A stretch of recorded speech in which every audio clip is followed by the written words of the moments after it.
Today we've got scary stories. I worked as a crime scene investigator for 25 years. This is my weirdest case. On the 25th of November 2018, the victim pulled into a budget hotel in the early hours of the morning. He booked room 12 for a 3-day stay, and on the 4th day, the owner of the establishment sent his son to check on the victim. What he found was something that someone his age should never have witnessed, or anyone for that matter. By the time I arrived at the scene, it had already been cornered off. Members of the county police department had swarmed the area, and in the absence of the sun, it was the blue and red flashing lights that cast their glow over the building. I made my way past the tenants who were half asleep, doing their best at giving the witness testimonial. I stepped by a particularly shaken forensic pathologist who was trying to call his mother and entered room 12.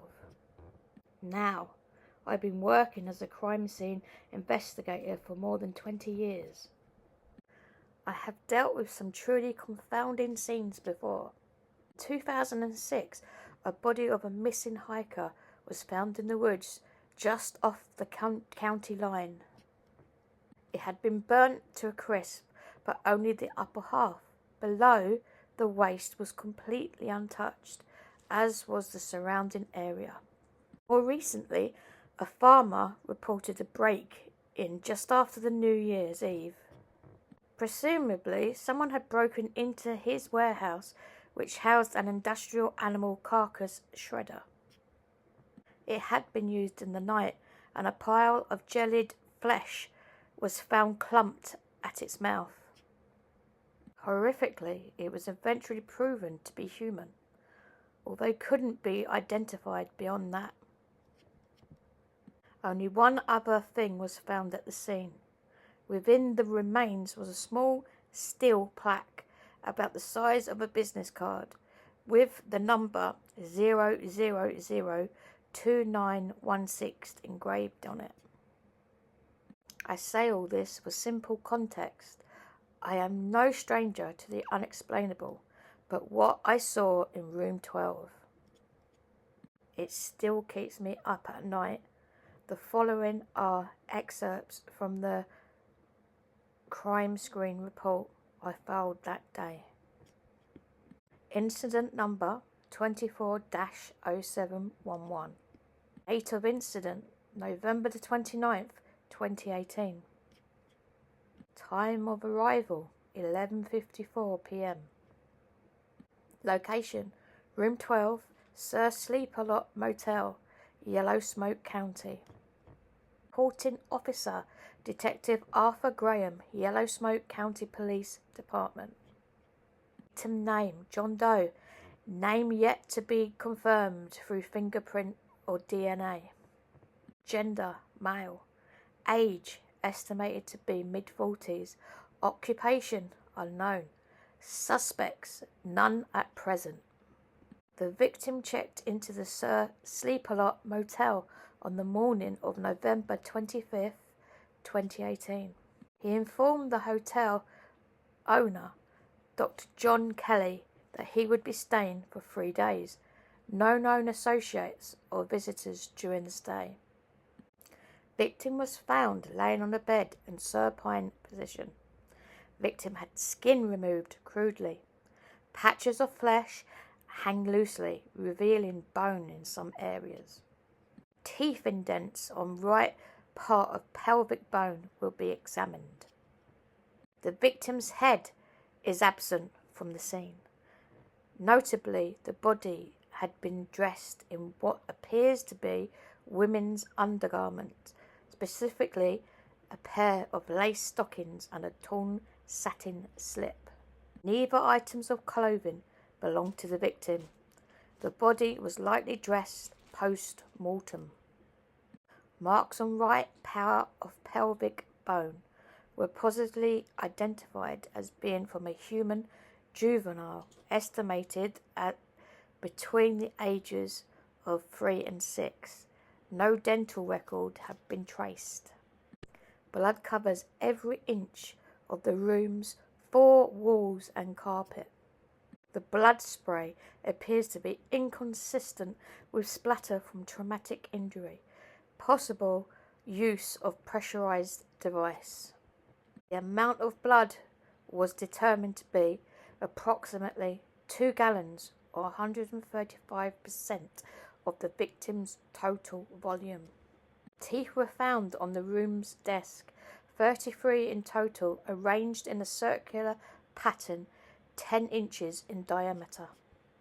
Their careful arrangement appears to be ritualistic. The teeth are currently assumed to have been belonging to the victim. The location of the victim's head has not been identified.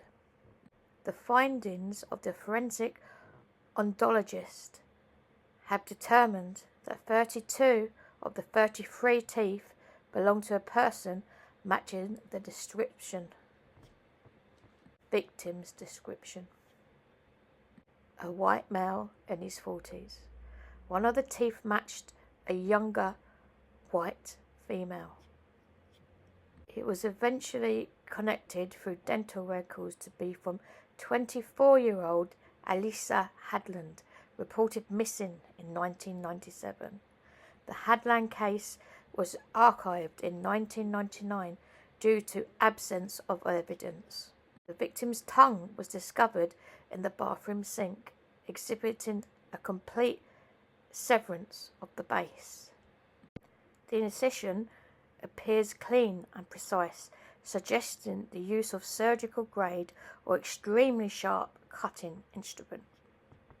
Notably, the tongue was found in isolation within the sink, devoid of any other biological material, indicating that it may have been intentionally relocated post-excision.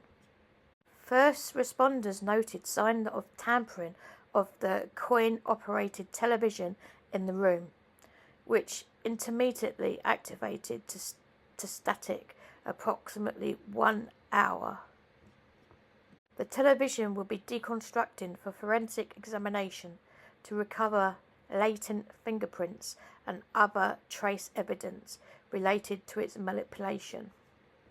Both of the victim's eyes were recovered from the interior of the room's coin-operated television.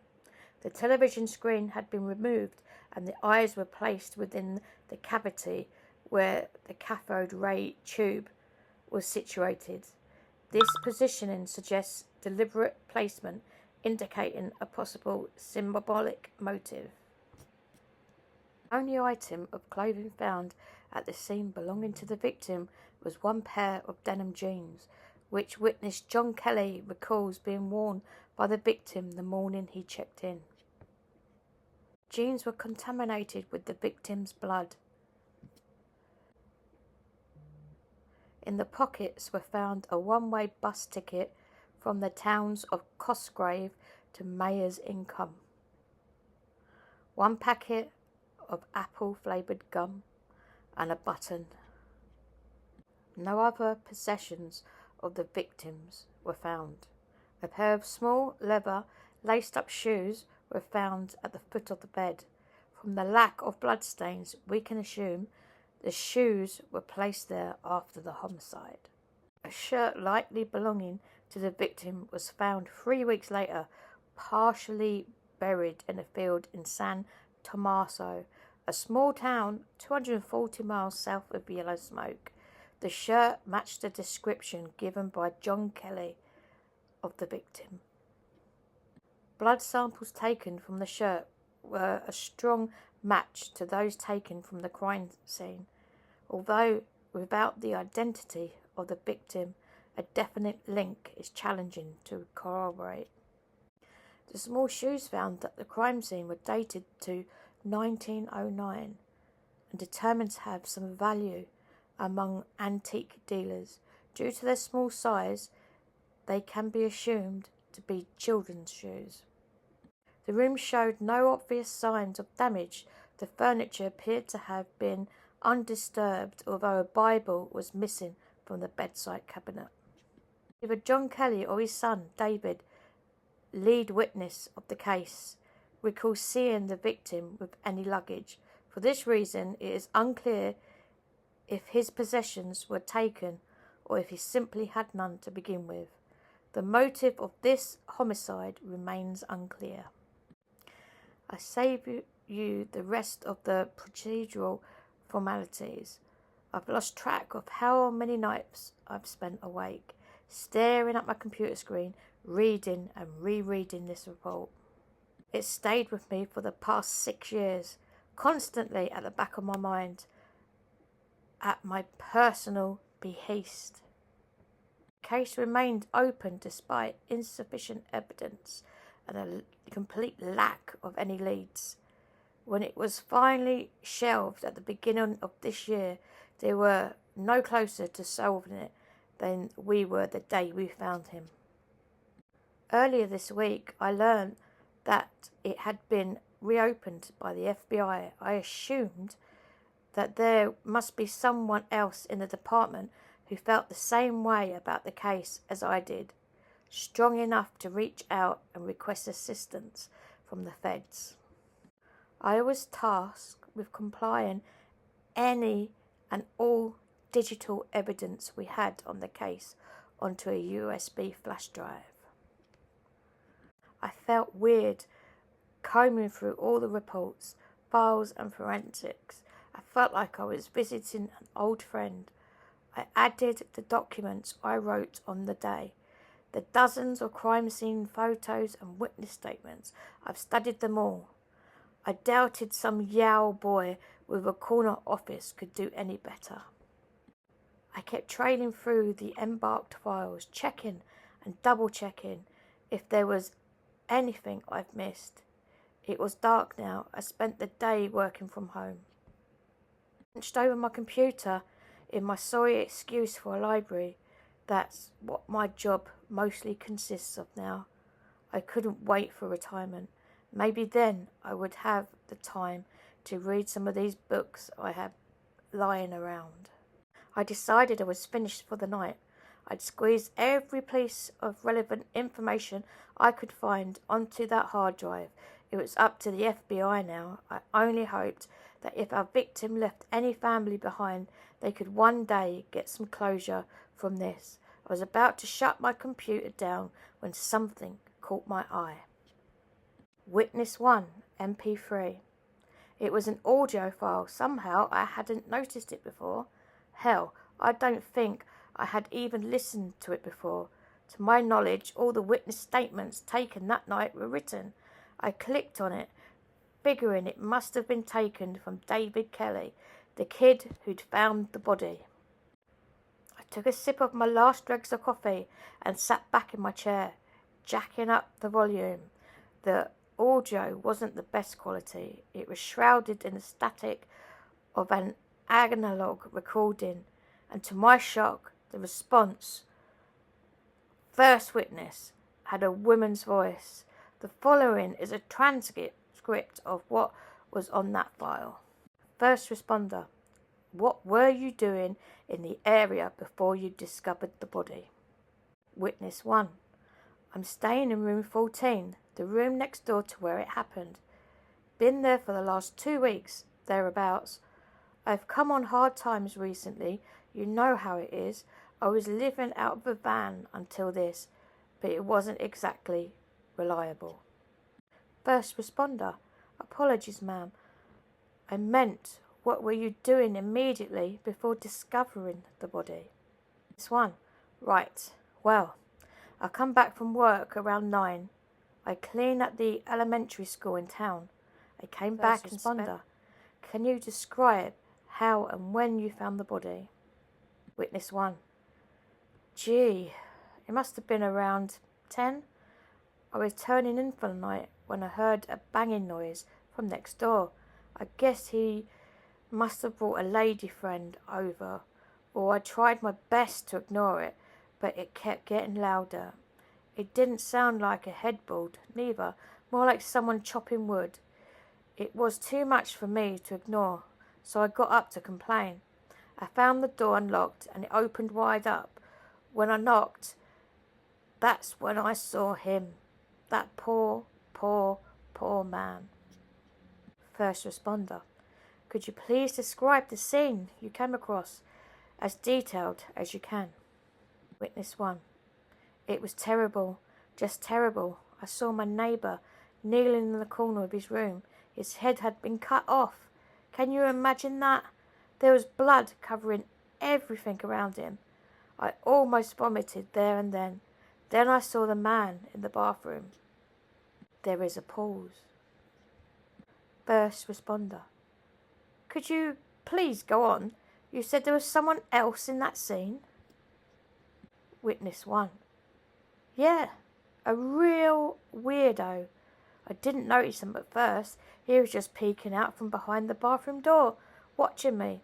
When I did finally notice him, we just stared at each other for a moment or two. Then he strolled out from his little hiding place. Another pause. First responder. Please continue. I assure you, everything you have to say will be of some importance to our investigation. Start by describing this man you saw. This one. Okay then. He was a freak. I'll say it. When I got a good look at him, I saw that he had the great bulbous head. It was bald as a newborn, and the entire back part of his head was all deformed and sagging down. I think he had this disease. Oh, what's it called? A boy I went to school with had it. But it was much worse than that kid I knew. Sorry if I'm coming across as rude, but it looked like someone's horrible octopus, and the front part of his head was far too thin. He had this pointy chin and cheekbones. His eyes were as bulging as his skull, all yellow and white.